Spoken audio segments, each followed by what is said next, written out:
all of these changes and these stressors, and food was always my coping mechanism. And for the longest time, I actually saw this as something awful. Now, with all the knowledge that I've acquired and with the people that I've worked, I have come to see that, it's a very neutral thing. We all have coping mechanisms. Mine just happened to be food. The downside of this is that it was really, really bad for my physical and my emotional health.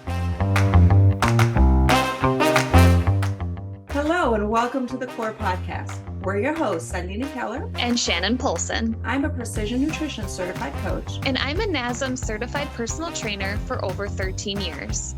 We support women 30 years old and over to pursue health through realistic nutrition and fitness strategies. Our passion is to help you find that smile when you look in the mirror, find freedom when you eat, and joy in moving your body. Make sure to subscribe for your bi-weekly dose of doable health tips, practical advice, and so much more. It's the health education you wish you'd had.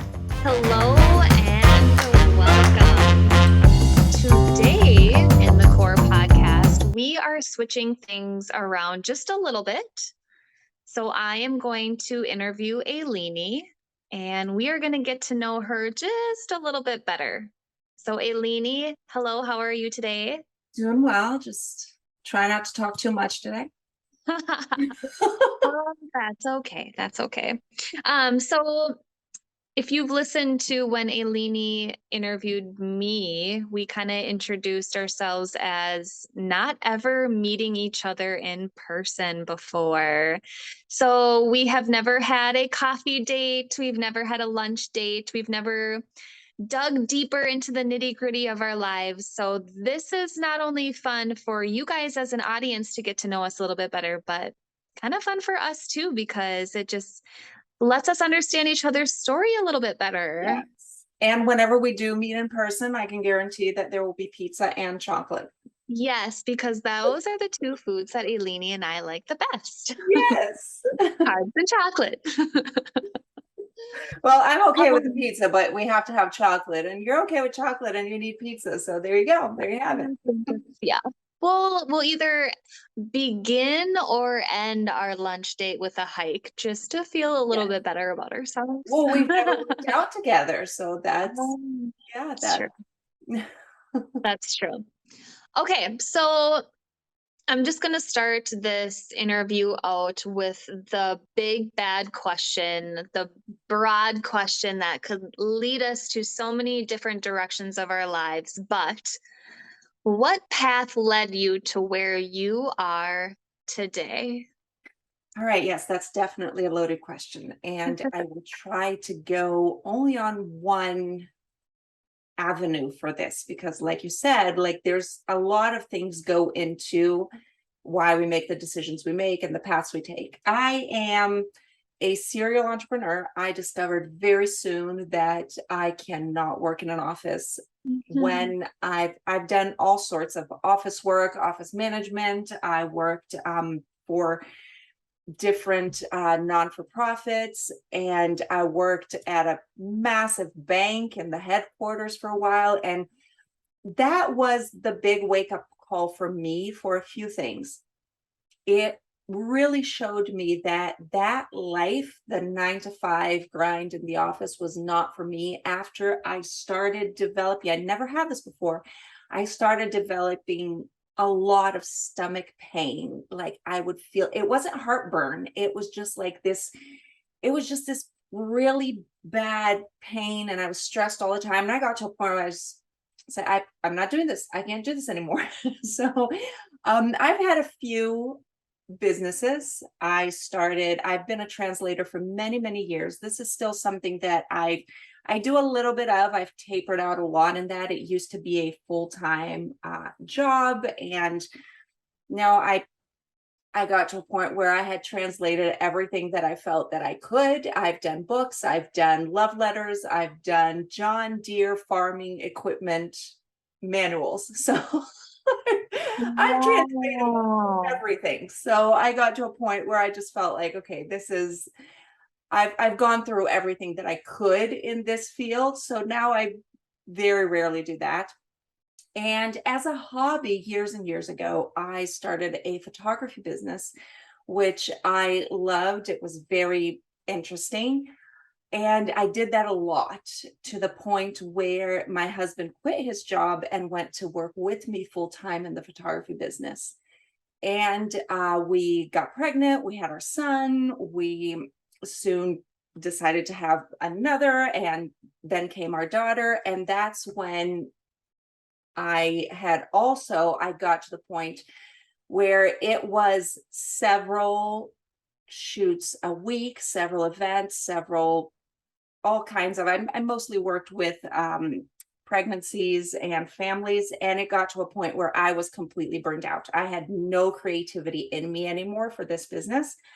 However, my husband kept it going, and we moved to Canada a few years after that. And here he's actually in the region. He's one of the top wedding photographers. So I say that my claim to fame is to discover that he was such an amazing photographer.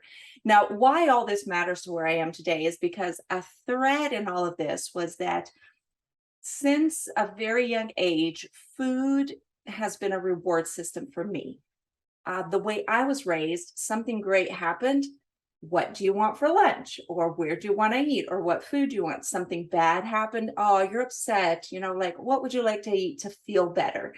And that was just a thread for me growing up. And through all of these changes and these stressors, and food was always my coping mechanism. And for the longest time, I actually saw this as something awful. Now, with all the knowledge that I've acquired and with the people that I've worked, I have come to see that, it's a very neutral thing. We all have coping mechanisms. Mine just happened to be food.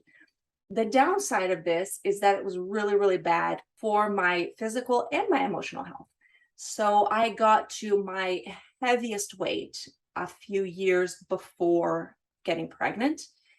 And I said, okay, no, I don't want to get pregnant at this weight. Like, this got to change. So I bought like one of these big famous programs and I did it. And of course it worked. And then right when I reached my goal weight, I got pregnant. And, okay, then I just ate. And I don't know how much they say that wherever you listener are, but in Brazil, everybody says you're eating for two. So you have to eat a lot, that's just not how it works. You don't actually need to eat for two people because you're growing a human. You don't have a grown human in you. But there was a lot of that. And what I discovered at the end, at the other side of that, and kind of in between pregnancies, there was about a year and a half there. And also I just ate and dealt with food however felt most comfortable. Got pregnant again, moved to Canada, and then I reached what was actually my highest weight that I've ever had. And what I found looking back was that I had lost weight before. In between there, of course, there were diets in the middle. Most people who have weight issues, we don't ever go on one diet. We've been on multiple diets. You've Yeah, tried all the everything. unicorn solutions, right? Yeah. And there were diets in the middle, and I'd lose a little bit and gain that and a little bit more, and then lose and gain it and gain a little bit more. And looking back, I found that the only time that I had actually reached my goal weight, I hadn't learned anything. Mm-hmm. Nothing had Mm-hmm. stuck. I was following a set of rules that I didn't really buy into. And I said, okay, I got to a point when weight was actually the least of my issues at that point. I was not being a great wife. I was snappy. I was nitpicky. When everything your partner does just drives you crazy. That's the person I was. Oh, Like, yeah. there wasn't grace. There wasn't, like, it was just like, "Ugh," everything drove me crazy. I wasn't a good mom. I was yelling at my kids. I have the two most wonderful, most amazing humans that I get to parent. And I was just like frustrated and angry all the time. But I was frustrated and angry with myself too. Like, I looked in the mirror and I just I would literally, and this is painful for me to even look back and say it, but I would look in the mirror and I would say, "You're disgusting. Look at you.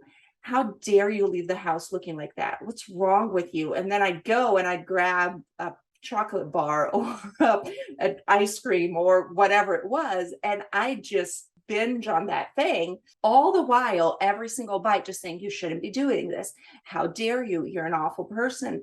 You're disgusting. Why are you doing this to yourself?" So it was just, I got to a point where I couldn't stand any of that.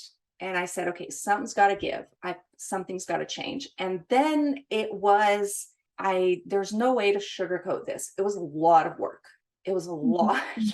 of work, Yeah. because what I have found for myself and what I found for my clients is that when you begin to work on your relationship with food, when you begin to work on having a balanced relationship with food, you have no choice but to work on yourself.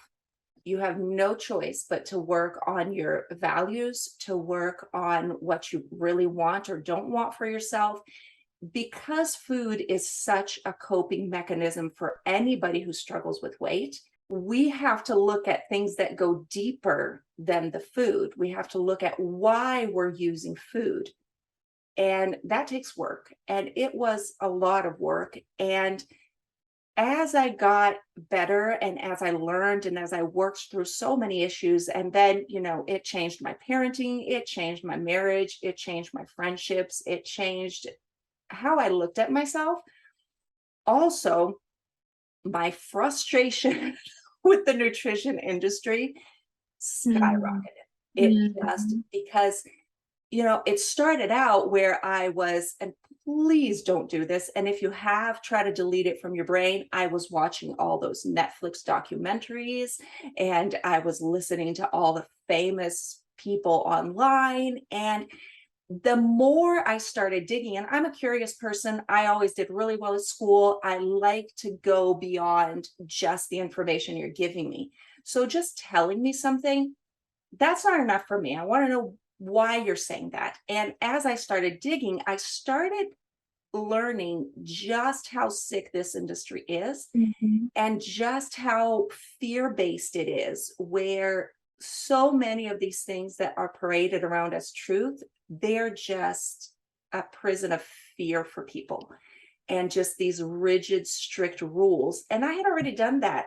I'd lived through the rules, and I nothing changed in the long run. So that's when I said, okay, I need more than just searching out information for myself, which is when I decided to get certified in nutrition. And when I started, the first program I did was with the Clean Health Fitness Institute. It's institute out of Australia, and it was a program designed by Dr. Lane Norton. And I did this program just because I wanted to learn. I wanted to have information that wasn't just blog posts on the internet. So I started to dig in, and I fell in love. I fell in love with nutrition. I fell in love with understanding better what worked for me, how my body worked, what my body responded to. And so it was a very personal process for me. And in that process, I found that there were certain people in my life who started to ask questions, and they started to say, okay, but what's going on? Like, why are you doing this? What's happening? What changed? People that knew me from days of the crazy diets of, like, I can't eat any carbs, or I can't eat any sugar, or I can't eat any whatever, I can't eat after a certain time, or I can't eat before a certain time, whatever it was that I was going through. Suddenly people saw me with a completely different approach to food, but also with a body that not only was slimmer, because yes, the weight came off, but I was much healthier. Mhm. My skin looked different, my hair looked different. I had more energy for day-to-day life, and people saw that my relationship with food had changed. And that's when I thought, you know what? And having these conversations with people is what led me to say, I think I would like to do this as a job. I want to help people get out of that prison that I used to live in. And that's when I decided to do a bigger, longer certification, which is with Precision Nutrition, which is an amazing international nutrition program. And it was such a huge learning process for me. And it was just this big thing of saying, yes, this is something that I want to just pour into in helping people get rid of all of those rules and all of those things. So it was a very personal journey that led me to say, this is something that I love to do. Yeah. Like, oh, something it's going to stick because you have a passion for it. So my next question for you, and I feel like you've already answered it. So I will ask it again, and then I am going to rephrase it with a question that I'm kind of wondering. So the question is, was it a smooth path? No. And if not, what struggles have you faced? And I think that you tapped on that pretty well. My question for you then is, I think we've all been there when it kind of goes back to like the whole Snicker bar example. You look in the mirror and you say, I'm disgusting. So then you go out and you grab a Snicker bar and then you just indulge on it. But every single bite, you're like, oh, I'm disgusting. Why am I doing this? I hate this. Why are you eating this? I feel like we've all been there at some point in time. I know I have.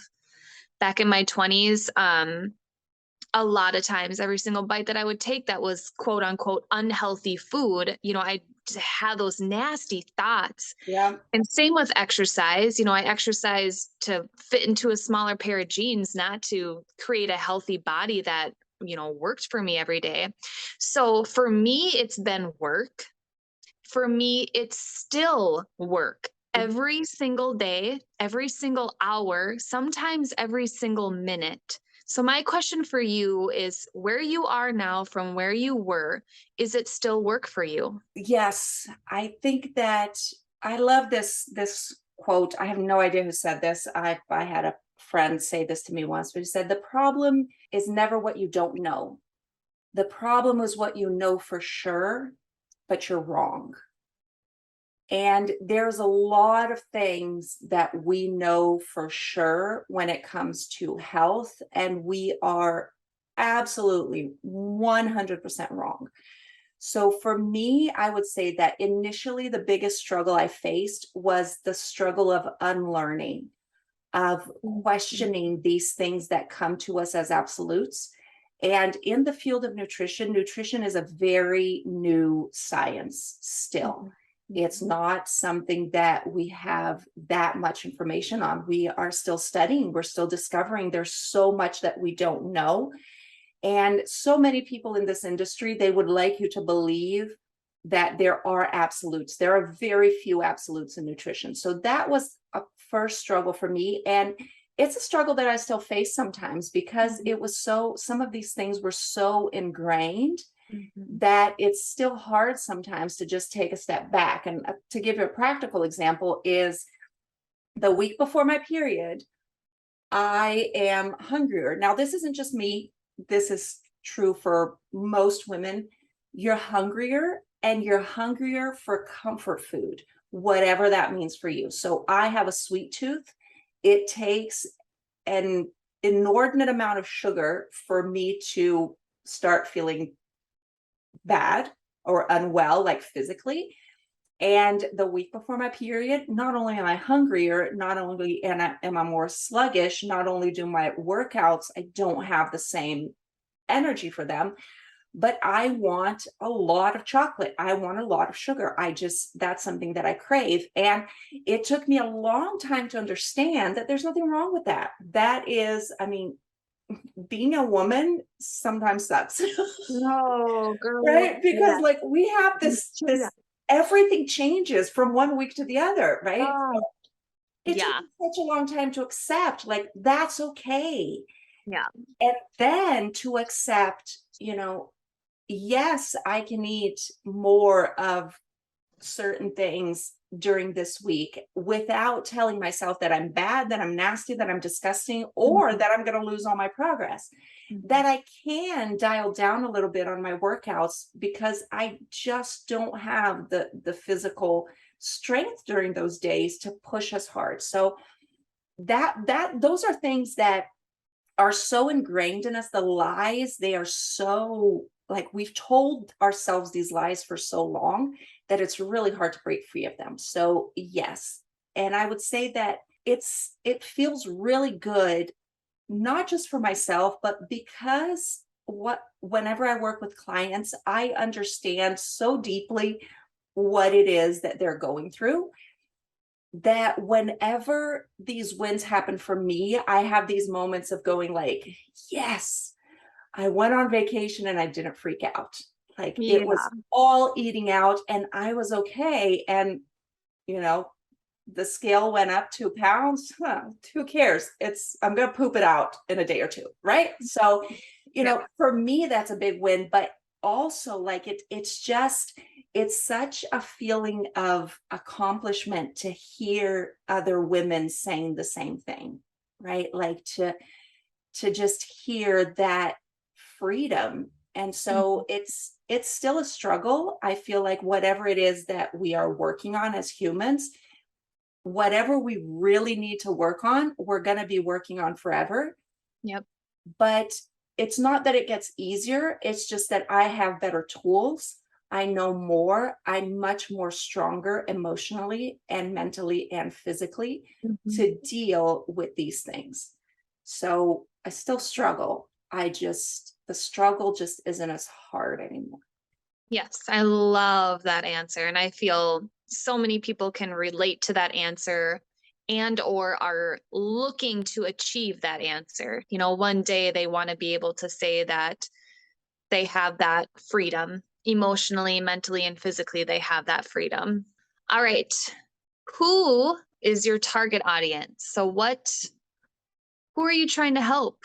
Who's your audience? Who do you want to achieve that success? When I started out, I really didn't have an audience in mind. And I know that's a business no-no, right? But we learned who you have to You have a have to niche. know exactly who you're helping. I had no idea. Yeah. Because for me, I didn't start this out thinking as a business. I was just doing this. But it developed into, I'll work with men. I mean, guys are great. I prefer to work with women. So it's just different. The how our body works, how your body processes food, just the whole thing. It's a lot different for women and men. So my audience is 99% women over 30, moms that are not looking to be, bikini competitors, just looking to feel good and sexy and happy in their own skin. Yes. And, that feeling of I can prioritize myself, I can be healthy, I can look good. As a society, after you become a mother, there's a shift that happens, which is really, really sad. And I love being part of the solution to this. There's a shift where you're a mom, you can't be sexy anymore. You're a mom, you can't be interesting anymore. You're a mom, like it's like you lose part of your identity. And so many people, they let go, quote unquote, of themselves. It's not because they don't care about themselves. It's just because being a wife, being a parent, having a job, juggling all of these things, you kind of just put yourself in the back burner because society's expectation isn't that a parent is going to be this super interesting, sexy, intelligent, amazing person. You are allowed that before you become a Mhm. parent. After you become a parent, it's like, no, you have to just be like this stale example and disciplinarian to your children, which I have no interest in being. So if that was also part of my journey, was to say, okay, who was I before these amazing humans entered into my life? And who do I want to be after? I don't want to be the person I was before, but there is a lot of that sense of, these are people that we've put ourselves in the back seat because of the people we love, because of the people we care for, because of everything we have to give to others. So it's really women that are just learning to recapture that feeling.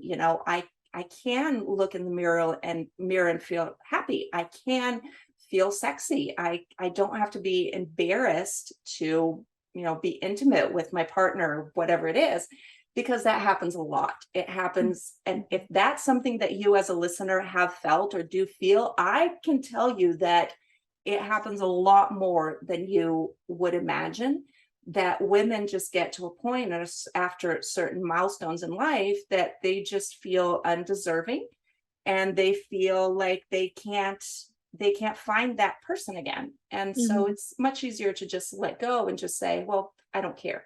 What I help people find, what I help women find, is just that feeling again of, who am I? There's all these parts of me, but who am I? Not in spite of these parts, but who am I, as besides being a parent, besides being a wife, besides being a partner? Who am I in this? And can this person really, really like herself and feel really good in her skin? I don't know if Yes, that answered your question. it does. It does. I love it. It is, I have so many acquaintances, I guess I could say, or in just looking in general, like you said, in society, just people kind of losing themselves. I mean, I think for me too, that's one thing that really draws me to females 40 and over is like you have so much on your plate. Like, let's kind of organize that plate and Yep. make sure that we put you on that plate too, so you feel good and that you can be well and healthy, not only for yourself, but for your kids and your husband and your family and your friends. And that's what people don't always realize, right? I had a while ago, and it's on my website. I interviewed Ali from Mindwave Meditation, and by the way, I really want to get him on this podcast. We'll do that sometime soon. But we had this amazing conversation, and he was, at one point, he was talking about when he wakes up in the morning, his eyes are still closed. He tells himself, "Thank you, and I love you." And he's learned to repeat that to himself several times a day. And the whole conversation around this was, when was the last time you told yourself that you love you? When was Mhm. the last time you told yourself, thank you for Mhm. everything you do for me? When was the last Mhm. time you looked at your body in the mirror, and instead of nitpicking everything that's quote unquote wrong with you, when was the last time you appreciated that? Because we're quick to appreciate our friends, our partners, our kids. When do we appreciate ourselves? And so it really is also that understanding that if you don't love yourself, if you aren't willing to take care of yourself, why should you expect other people to do that? Right? Why should you expect other people to prioritize you if you're not important enough to yourself? Which is a huge thing. I'm not saying this is easy. This is really, really hard. Mm. I So don't want to give the impression that, like I said before, this is hard, but this is a big part of, and lots of people will think like that has nothing to do with food. That has everything to do with food. it Because does. how are you coping with not feeling loved by yourself? How are you coping with looking in the mirror and not liking what you see? How are you coping with that feeling that you don't get to choose your clothes? Your clothes choose you. You only get to wear whatever you find in whatever size you're in, as opposed to going into a store and saying, I like this, so I can wear this, right? Like there's so much. And a lot of this, it goes back to food and our relationship with food. So it really is, working on your relationship with food really is working on yourself as a human. Yeah. I think when you work on your relationship with food and you don't hit that final finish line, because there really is no Yeah. final finish line. We've said that before in our previous episodes, but your whole world just kind of starts to open up. You can appreciate more, you see more, you're more, I don't know, you feel more blessed. Yeah. Like you're able to just kind of open up your eyes and see everything around you. But, anyways, okay. We could go We on got okay.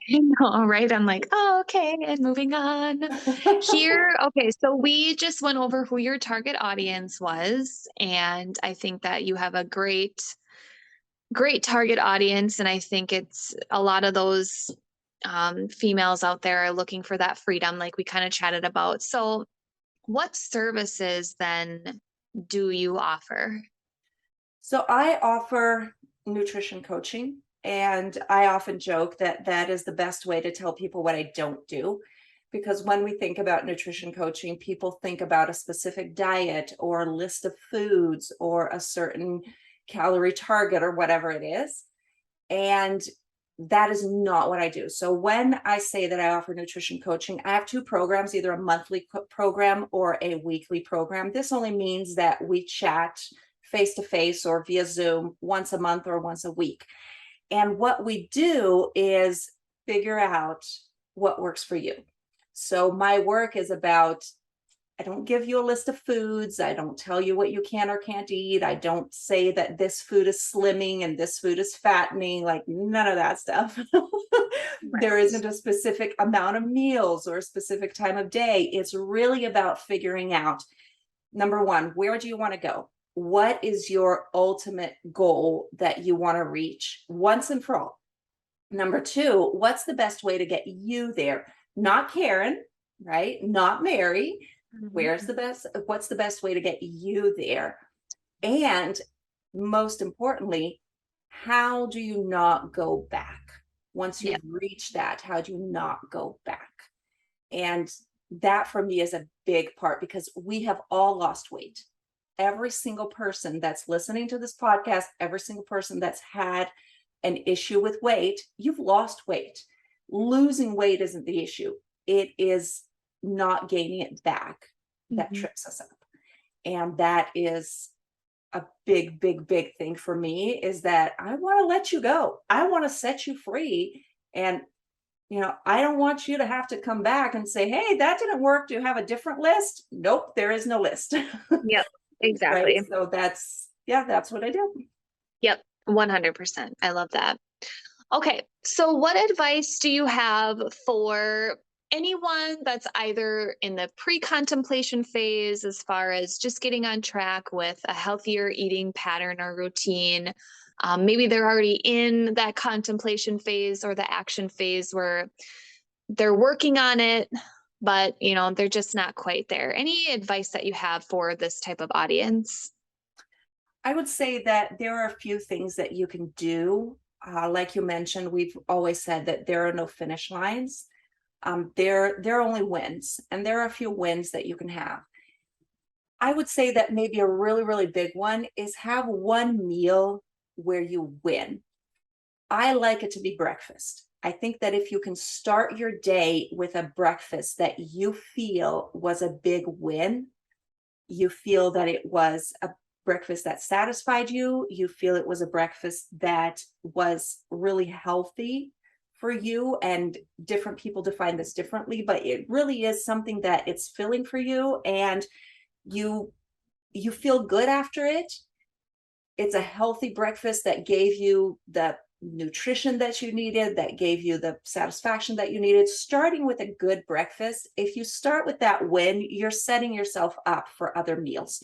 If you start your breakfast with two or three donuts and a cup of coffee that half the cup is sugar, you're going to be hungry very soon. Instinctively. Now, I love donuts. I always use donuts as an example because I really, really love them. And I do eat donuts consistently. But everybody could probably agree that eating three donuts and a cup of coffee that's has a lot of sugar in it probably won't make you feel great. So if that's Oh, maybe right. So if that's how you start your day, chances are that your next decisions won't be that great. So yeah. start off with a big win. Start off with a breakfast win. Another good thing that you can also do, these things can go together or not, is have a big salad every day. Regardless of what else you eat with it, just make a point of having a big salad. Depending on where you are in your journey, you are more or less inclined to enjoy salads and vegetables and stuff like that. It's fine. It doesn't matter where you are. It took me a few years to eat things that weren't slathered in cheese. Okay, so that's okay. However it is that you need to do this, but getting yourself a big salad, put a nice dressing on it, put some fun stuff into it, but really make yourself one big salad a day. So say that it's pizza for lunch. That's okay, have pizza, but instead of starting with the pizza, have a big salad first and then eat the pizza. You can It, have a pizza salad. you can have a pizza salad. There you Cut go. up that pizza and you put it right in that spinach. There you go. But just that salad, that is so beneficial, especially in terms of fiber and micronutrients. It's really, really good. It's a really just a big boost for your system. It's also a big win. So if you start off with a salad, there's a bunch of benefits. This is a whole other conversation, but having a big salad every day, you're guaranteeing that at least once you're getting a good amount of fiber, you're getting a good amount of vitamins and minerals and all that good stuff.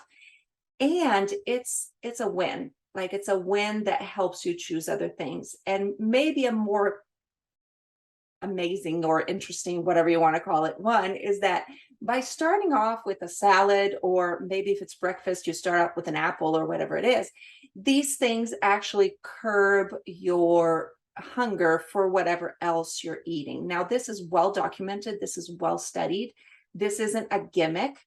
However, if you start with something that is reasonably low in calories, but very big in volume, like a salad or a fruit, something like that, there's a natural tendency to eat less of whatever comes later. So having this big salad is really going to help you get all that nutrition in, but also naturally regulate a little bit what you're going to consume after that. Yes. Yep. 100%. I love it. And just wherever you need to start, like you have said, I slathered my veggies with cheese, which is Yep. fine. And, great. You're still getting in your veggies and you're creating the habit of cutting up the veggie, of putting the veggie in with your meal. And eventually you'll grab a different taste that might keep you satisfied. And you just build that foundation and you build up. Got to Listen, I start was the somewhere. person that didn't eat any fruits or vegetables except apples, the occasional banana. And I started by putting a lot of cheese and stuff, a lot of sauce, or chopping them really, really small. And then they kind of blended in with the other tastes. And, now most of the days I have a veggie stir fry that some days doesn't have anything else in it, just some Yep. protein and some veggies. And same thing with fruit. It started out with chocolate. I didn't eat fruit without chocolate. And now it's just fruit. So it's, just give yourself, like Shannon said in her interview, give yourself grace. It's a process. You're not Karen, you're not Mary, you're not your sister's cousin's brother's best friend that's a bikini competitor. That's not you. Mm-hmm. Give yourself grace, start small, and find the small wins. Find the Yep. small wins, because every small win gives you a little more of a push, of a drive to do it again. Right. Small wins, small changes add up to big results Yes. over time, 100%. Awesome, Aline. Well, I appreciate your time with us today, and it's been great getting to know you a little bit more. And if you have any questions for Aline, or you're looking for some more info, suggestions, some educations, just feel free to reach out to the core.